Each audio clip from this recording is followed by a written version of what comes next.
I was born in Lvov, Poland, and was there for the whole war during all the bad times. Afterwards, we found everyone else had been killed. Grandparents, my dad.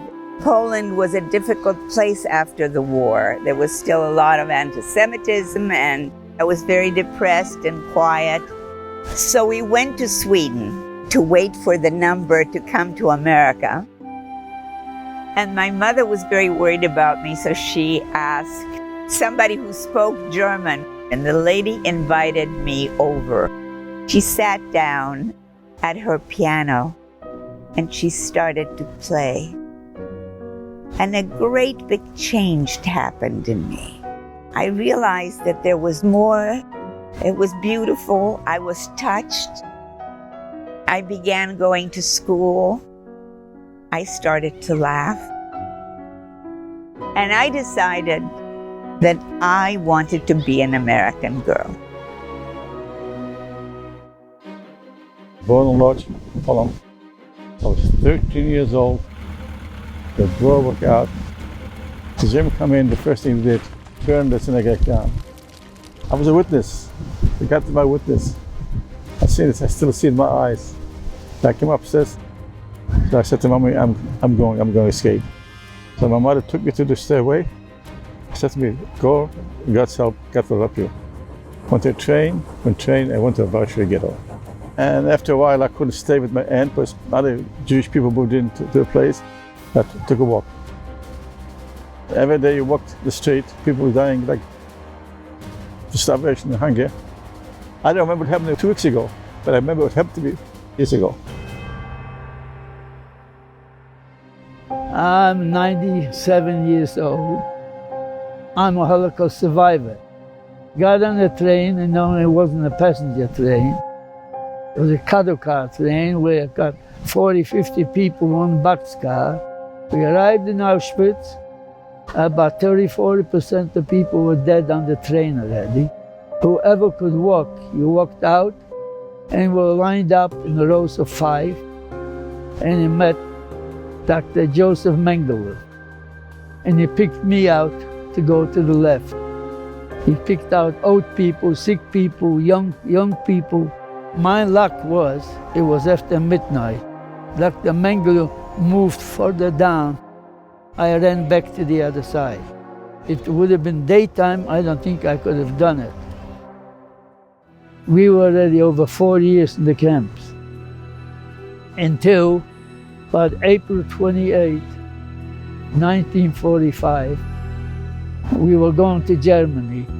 We arrived in Dachau, and the next morning we went what they called a dead march. So after about 2 days, because the planes came over and bombed the cities, we knew the American troops were not far behind us. We were liberated. I had a father and mother, and I had 3 sisters and 2 brothers, and I'm the only survivor.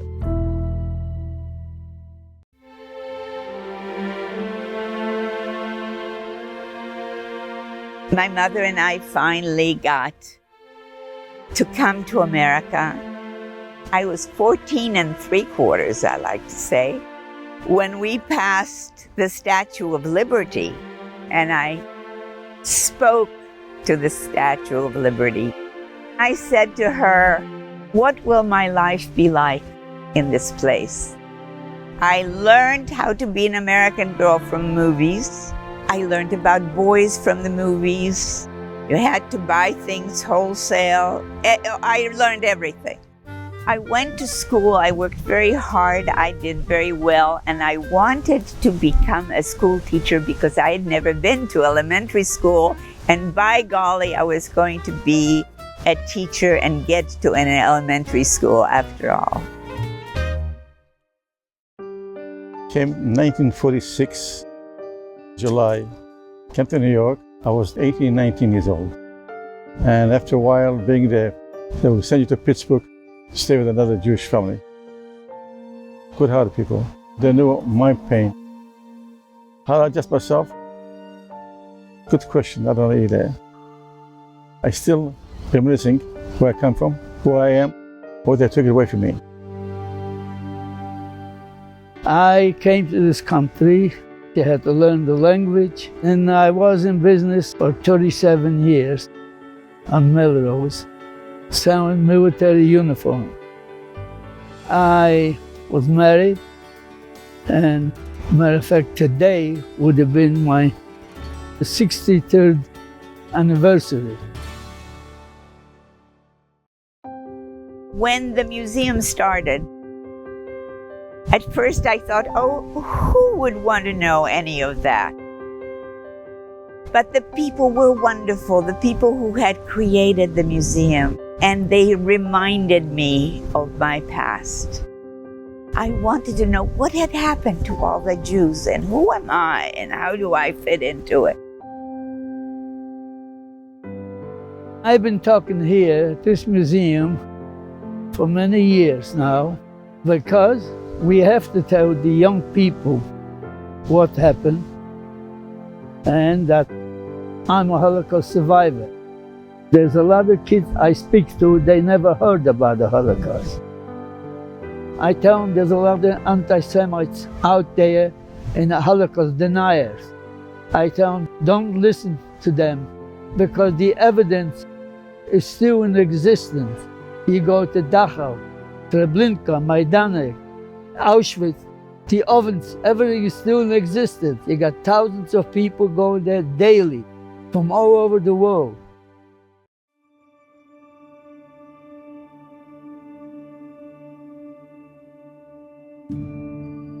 I taught, I married, I had 3 wonderful boys. I became a therapist. I think I've done pretty well. I think I did what I felt that I needed to do. I'm satisfied with my life. I have 2 kids, a boy and a girl. They all have 2 kids. I give them education and love. I accomplished what I want to accomplish to a certain degree. Always missing something. My family, my brothers, never replaced. Try to forget, but not forgive. Well, my life today is very good. I have a Riva, and I have a daughter and a son, and 1 grandson. And I spend a lot of time at this museum here, speaking. I'll tell the story as long as I can tell it. It's only up to the men upstairs.